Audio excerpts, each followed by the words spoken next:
Greetings, fellow conquerors. This is darkfireslide, and welcome back to the Pirates of Pomerania here in EU4, where Saxony apparently no longer considers us a rival. You know, honestly, we're probably too big for them at this point. It doesn't exactly surprise me. We are up to a staggering 150 development, plus whatever our vassal is. I don't think we can see it from this screen. We'd probably have to check the ledger, but yeah. Oh, we've eclipsed both of our of our rivals here, and that's, you know, that makes sense, honestly, because if you think about it, if you really think about it, we are pretty big. We are pretty big, and reloading the save is probably what prompted this. Now, we've gotten, you know, +8 to our power projection because of this, but we also lost an overall of 2 from something. Anyway, we're gonna rival Sweden and Austria next because, well, they're options. Not great options, mind you, but they are options. It basically means, though, that getting power projection is going to be a little bit more difficult than usual. Now, we'll let the game run for a little bit here while we check some stats here. I'm actually not interested in armies. I'm actually more interested in country size at this point, because if we take a look here, Poland is down to 215 development, which is pretty great.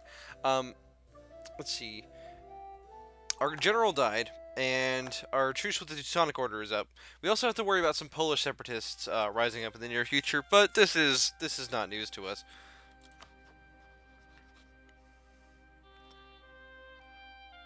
Now, interestingly enough, despite Poland's ever-shrinking size, Lithuania has absolutely no ambitions to rebel whatsoever.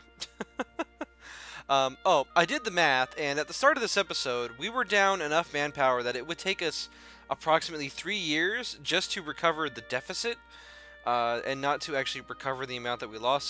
So that last war with Poland, which is kind of going to be the subject of this episode, we're going to talk about that. That last war cost us quite a lot, actually, in terms of manpower, to the point where I think building a manpower building is actually a pretty good idea here. We are making a lot of money, especially pretty surprised by the amount of trade that we're making, but a lot of that is from our pirates, actually, our privateer fleet. Actually, that's a patent lie. I just lied to you guys, because our fleet isn't actually doing anything. So we're gonna pirate from I believe Novgorod. Yeah, Novgorod being the most valuable node for us at the moment. We can build another 2 ships, and I think that's a good idea. I think we will build those. And I can't help but wonder if it would be better to collect trade in Lubeck, or protect trade in Lubeck, I should say, or even in the Baltic. That would probably net us more money, but I want to go with the theme of the run here, which is that we're the pirates. We're just gonna pirate like everything. We're gonna have a bigger pirate fleet than some nations, like actual fleets, at some point. Alright. Now, one thing I kind of want to do is... Ooh. Why, a 0.26 province? You don't say. Is actually increase our tax income, and in addition to giving us more money, which of course we want, what it's also going to do for us is allow us to get closer to being a noble republic, because one of the things about a noble republic is that our trade income has to be less than 20% of our total income. And we can kind of cheese it when we need to take the decision by, basically by turning off all of our trading for the most part. And yeah, so we'll see how that works when it happens. But for now, we're going to try to build more money buildings. And as much as we need manpower, don't get me wrong, it may be time for us to start investing in a mercenary army. Our agent in Mecklenburg has been discovered. Now, as we discussed in the last episode, Mecklenburg is only allied to one person, Magdeburg, and they're not really anyone of import. Basically, attacking them is just going to be a sweet little 11-point land grab. Now, interestingly, our relationship with Bohemia is not that great. We actually need to improve relations with them again. Now, this is going to kind of be a little bit of a slower episode, because we're not really going to do anything, really. We're just going to kind of sit around, kill rebels, you know, the things you do in EU4 when you're not doing the fun stuff, right? I'm I'm only like half joking. Like, you know, obviously if you're in this game for the war, then the non-war parts are going to be like a little bit less enticing. So we would be a little bit worried about this decision because we could either lose 20 prestige or 10 claim strength of air. But our claim strength of air doesn't really matter that much because our current Duke is 41 years old and our heir is 39. So even if he comes to the throne and has a bad claim, which he doesn't in the first place, he's gonna die like almost immediately. So we're just gonna go, so what? Who cares? We want our 20 prestige. It's like 2% morale. Let's see. So, let's see. Our theologian has argued with the bishop during our last banquet, and now the church has sent an inquisitor to question the advisor about their ideas. You could spend your influence to defend them, or bow to the church to gain the pope's benevolence. We gain 10 papal influence, and our theologian dies. We also gain an inquisitor, which is useless for us. Or we could gain 50 administrative power and lose 20 papal influence. To be honest, papal influence isn't that good in this version of the game. It didn't get buffed for a very long time. And in this version of the game, it's not nearly as good as it is. So I'm just going to lose that 20 papal influence. That is a long time in terms of papal influence. But to be honest, I'd rather have the admin points. It's a lot of... 50 is a pretty decent chunk of admin points here. Especially since we're about to get Tech 7 admin, which is going to allow us to get our second idea group. Which, of course, is going to be influenced because we want to rush becoming a noble republic as soon as possible, since it is a very powerful government type. And we do have a lot of different rebel types threatening to spawn here, but we're not like particularly worried about it. We're going to let time pass here. We kind of want our country to just recover, right, from that war, and it's going to take a while. It really is. Now, we're still ahead of military tech, so we are going to take one of... You know, especially in multiplayer, this idea is pretty great. Especially, so this patch, it is, you know, it was nerfed. I think it was actually nerfed in this version of the game. But, so this idea here, local nobility, it used to be just hostile core creation on us plus 100%. So by getting aristocratic 2, you... basically would force people to pay double coring costs whenever they took things in your country. And if you were a Berber nation, I believe they also had 100%. So you could get up to like 300% coring costs, which would make a 30 development province cost, or sorry, a 3 development province cost 120 points to core. And if you don't think that's hilarious, well, I got some bad news for you. Basically, it was game-breaking, and you could make it so that Western nations couldn't core certain provinces because it would cost more than they could actually store in their storage. And so basically, they nerfed this because of that, and understandably because this is pretty absurd in terms of like a defensive idea, especially if you're like, well, I'm gonna lose a war anyway. Might as well take this. Now, in terms of what we do here, this is a good idea because it discourages the AI. Now, I don't know by what value, because the AI works in mysterious ways. In every single patch of the game, it's different. But, in general, core creation cost definitely is it's a good thing. It's one of the best things about aristocratic ideas, in my opinion.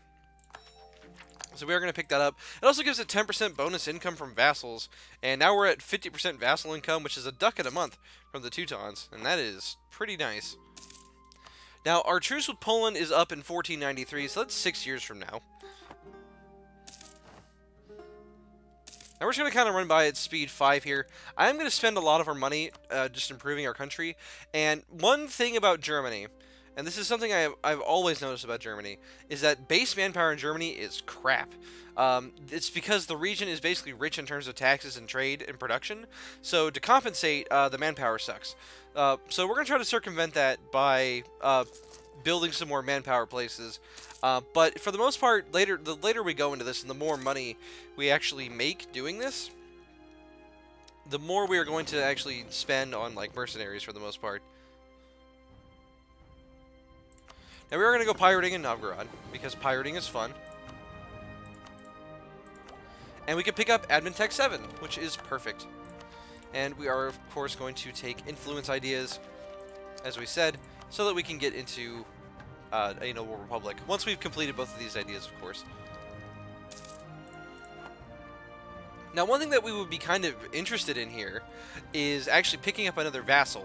And the reason for that, even though we would be at our diplomatic limit, is because we have so many bonuses related to vassals at the moment. And it would help us get into being a noble republic because of that income requirement. Now, fortunately for us, our rules are being very, very tame right now. And it's actually allowing us to get our manpower back. Now, the Polish separatists are getting a little antsier, of course. So we could give the Teutonic Order a province, or we could tell them to go screw themselves and get 10 prestige.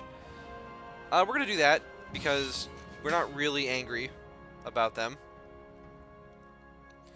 Okay, so Bohemia is requesting that you come to the aid in the Crimean conquest of Genoa.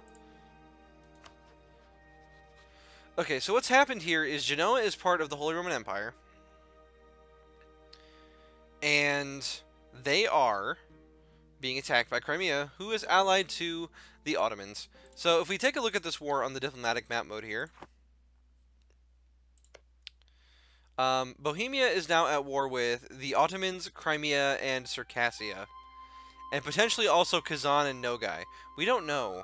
It looks like Nogai actually is in the war, however big they are. Actually, no, that's just Circassia. Look at this Circassia. He's actually taken land. He's alive. Not very many provinces, but he is alive. He exists. Now, unfortunately, it looks like we can't actually see Nogai yet.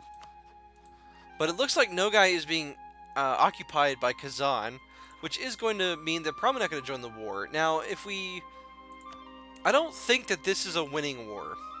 I don't think that this is a winning war.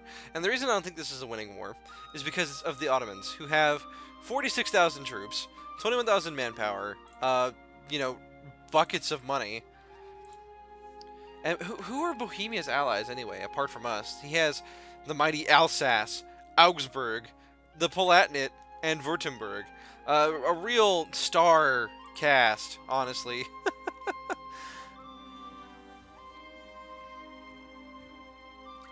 Now, the unfortunate question we have to ask ourselves here is Poland or another great power going to get the wrong idea about this war that Bohemia has accepted? Because this is ugly. If I were the Emperor, I would have said no. I would have told Genoa to screw off and go away. Because, like, this is not worth it, right? Like, this is something only the AI would be silly enough to do, right? And the thing is, we can't really contribute all that much because our manpower is dead anyway. We have a bunch of rebels coming up. And so, basically, if we accept, it's not going to be of any real importance. We're just going to kind of let our country get occupied if, you know, the Ottomans come up here. Bohemia just isn't that powerful, even as the Emperor. He's just... I feel like the AI is wasting his ducats because currently he's getting 14 additional ducats per month. And yeah, he's just kind of making a fool of himself. This is a really tough decision, actually. I'm thinking about it. And I don't want to say no because we don't want to lose our massive prestige bonus. All of our allies except for Hungary are occupied. And now, thankfully, this war will likely be over in like 5 years. But it looks like, oh, now I understand. Okay, so the reason that Bohemia is accepting this, apart from being the Emperor, is because Austria is also in this war. That makes a lot more sense. And it means that I'm going to accept the call to arms. Because I think that between Austria and Bohemia, they actually stand somewhat of a chance against the Ottomans. Oh, also, fun fact, Theodoro is fighting against Genoa as well. Most likely because, yes, he is a vassal of Crimea. Which is just hilarious. Are we going to send troops? I don't know. I don't think so. I don't think we're going to send, like, we have no manpower left. We have rebels that are about to pop. Like, we'll accept the call to arms, but we can't really help. We're mostly just doing it for the Alliance. And, like, that's a really scummy thing to do. And in, like, multiplayer, I would never do that. Like, obviously, like, if I didn't have manpower, I'd just like, go. Like, if I was, like, or even if I was just playing co-op, you know, co-op AI, I would help my teammate. You know, I would help my friend. But, now, we're slow down time here. I just want to show some things to maybe people who are still newer to the game, since I know that, like, that's something my channel is kind of marketed at. one thing you want to notice about fighting the Ottomans, basically before 1600, the Ottomans have a ridiculous advantage when it comes to battles. And as you can see here, the Ottomans are vastly outnumbered here, and yet they are almost holding their own against these people. And that's because of the way that unit pips work. So, unit pips are a modifier on the damage that you see here in the military text screen. So, that's an oversimplification, but that's basically how it works. And so, basically, Ottoman troop pips are ridiculous at this stage in the game.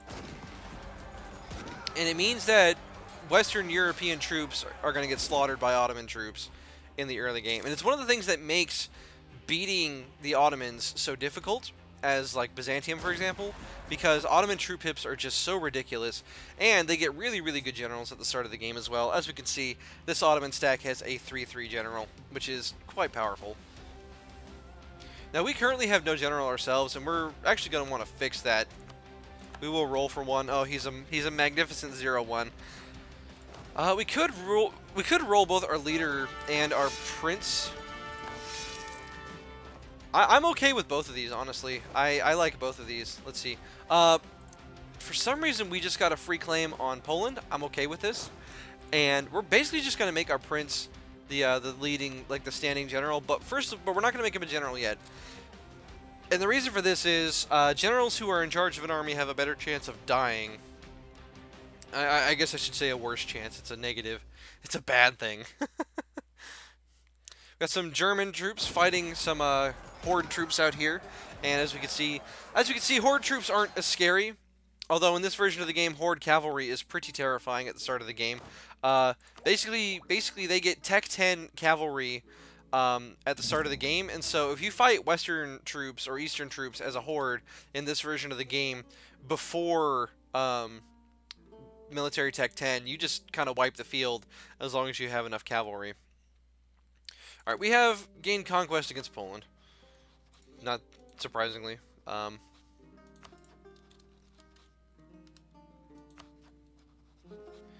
it would appear that Mecklenburg... Okay, so we can't declare war on Mecklenburg because we are allied with the Emperor and we're currently in a war with him, so he can't answer the call, basically, even though he couldn't anyway. Now, we're going to watch the Teutonic Order's troops get massacred here by some Ottoman troops. Outnumbered 2-1, and even though the Teutons have defensive positioning, it's just going to be a slaughter. Once we hit that shock phase, we're just going to watch the Teutons kind of diminish here. They are holding surprisingly well, and this is because the Ottomans have a -2, but it's not going to be anywhere near enough what they need to actually survive this. Can the Bohemians get in and save it? It's going to make it about even. And again, we would join ourselves if we had any manpower left, but we don't. And like we need to focus on us right now. That's more important. Now there is a 31 stack of combined Austrian, Württembergian, and Swiss troops. I was about to say Switzerish troops, and I realized that I would have been the greatest fool the internet had ever seen, and I wasn't really about that life. I think I am going to build another manpower building. I will build it here in Marienburg. Because we need more manpower. We need more bodies to fill the ranks. Now I'm gonna check one of our map modes. We're gonna check our local autonomy map mode here. As you can see, Neumark and Uckermark are still at pretty decent. These are provinces we just cored. Oh, hey guys, it's been 20 minutes, and there was a province I didn't core. There's actually 2 provinces I didn't core. I swore that I cored them at the end of the last episode, but I didn't. You know, it's one of the things about the newer versions of EU4 that you get used to is having that little flag pop up that tells you that you need to core your provinces. It's just something I'm not used to in this version anymore, and it makes me seem like the worst player of all time. It's amazing. It's actually amazing we haven't gotten any kind of an interesting situation developing over here. That we haven't gotten more rebels than we currently have, given that we've been forgetting the core provinces. So, it is what it is. Now, the next diplomatic technology is kind of useless for us, so we're just going to pick up the first influence idea instead once we get the chance, which will increase our income from vassals by 25%, functionally bankrupting our vassal, the Teutonic Order. Now, we are winning the war, but only because of sieges, not because of battles. The Ottomans are slaughtering everyone. Hey, a pirate event! Sweet! Enlisting the aid of privateers to wreck the trade efforts of our adversaries has proven beneficial to us, but also tends to attract unreliable and devious business partners. One captain has become notorious for skirting the rules and ignoring treaties of our privateers are supposed to abide by, but also happens to be very efficient in raiding enemy ships. Perhaps these two traits are connected, perhaps not. Regardless, revoking the captain's letter of marque would be the diplomatically safe option, but would lose us our best privateer. So we could lose better relations over time for privateer efficiency, or do the opposite. We're going to go with privateer efficiency. We're pirates, man. That's what we do.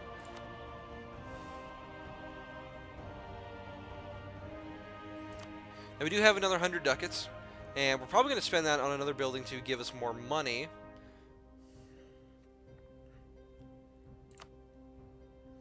With the overarching question being, where's the best place to spend that? Now, our manpower is actually finally positive again. Bohemia loves us again, which is great.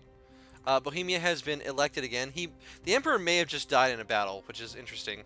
But it would appear that Austria is now a battleground, and there's now a siege of Wien. This happened historically many times. The Ottomans never succeeded. We'll see if things change. Alright, but we're finally going to help. And the reason we're finally going to help is because we don't want... This just seems like it just seems iconic, you know? Now, unfortunately, in this version of the game, we don't have the fort bonus where the defending, like friendly forts, you don't get the defensive terrain bonuses. It's still considered an attack if you move on a besieging army. Alright, so we've cored Neumark, finally. And we are going to pick up our first influence idea. And so we get our bonus income from vassals. However, we get our first Pomeranian idea, which is this is the whole reason we did this run. So this is Legacy of Pirates.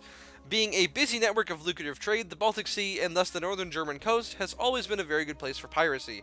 So much so that even rulers of these small countries often participated, more or less openly. There's nothing like stealing lots of gold from one of your rivals, so we get 10% embargo efficiency and 15% bonus privateer efficiency. So right now, we're currently sitting at about 30% privateer efficiency, I think. So we get 15% from this, and another 15% from that. So we have at least 30% better privateers. I have no idea if that's going to help our trade or not. It seemed to help our trade a little bit. But we're going to wait by this Ottoman stack, even though it is the idea of fighting them is terrifying. We do have a leader that is equal in shock, but as you can see, there's another Ottoman stack on the way, which is quite frightening.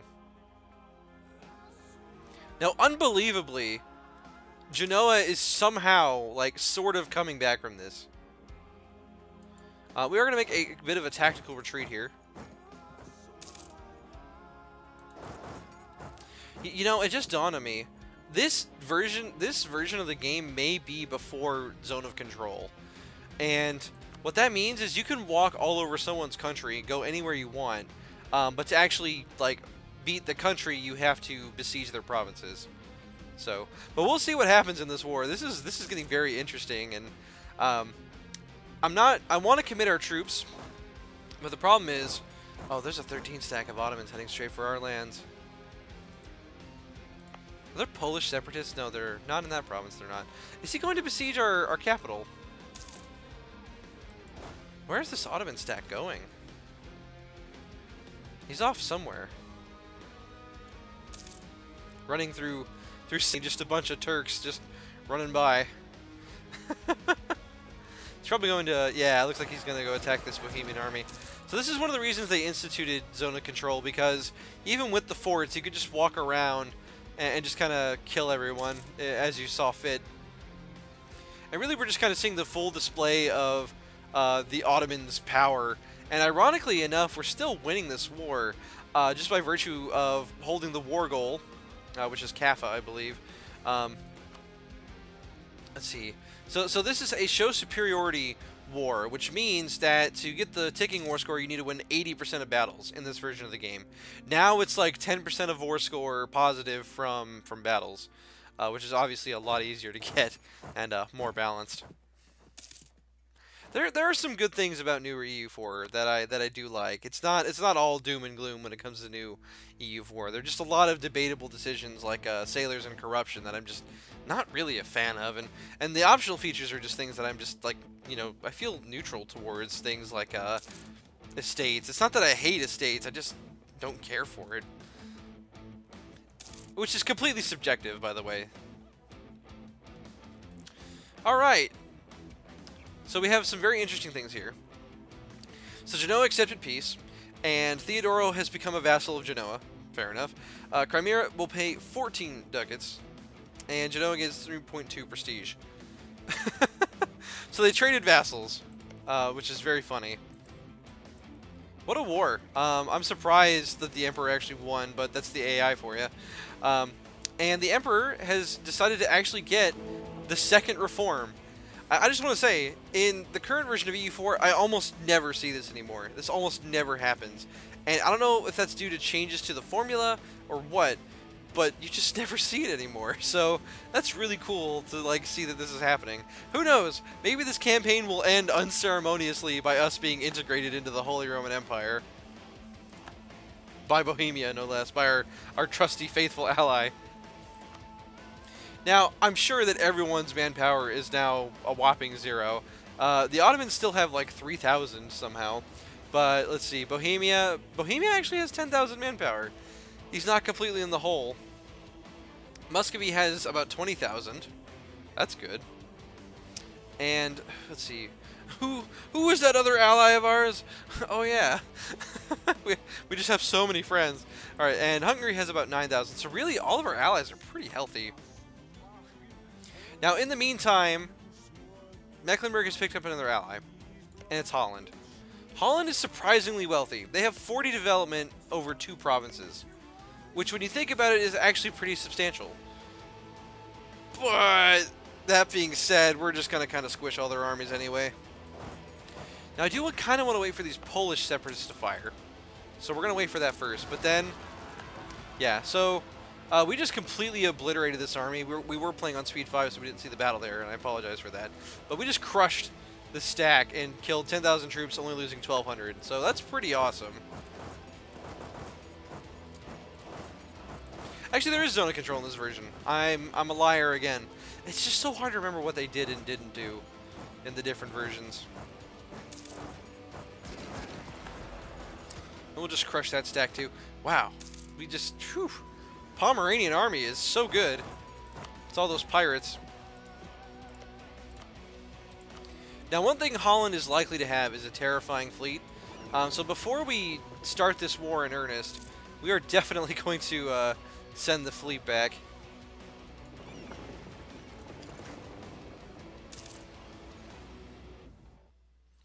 So we actually make more money now that we're not pirating, which is kind of funny to think about.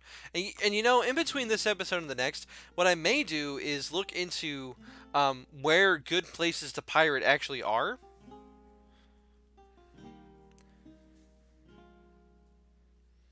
Because as it stands right now, it doesn't seem like our fleet's really doing a great job with pirating. So we'll have to look into that. We'll have to see... like how privateering is better, and how to really use it. But anyway, we're going to declare a war on Mecklenburg. But you know what? We're actually about at the 30-minute mark here, so I am going to go ahead and call this an episode. Thank you for joining me. I hope you enjoyed the episode. Be sure to like, comment, and subscribe as always, and I'll see you on the next one.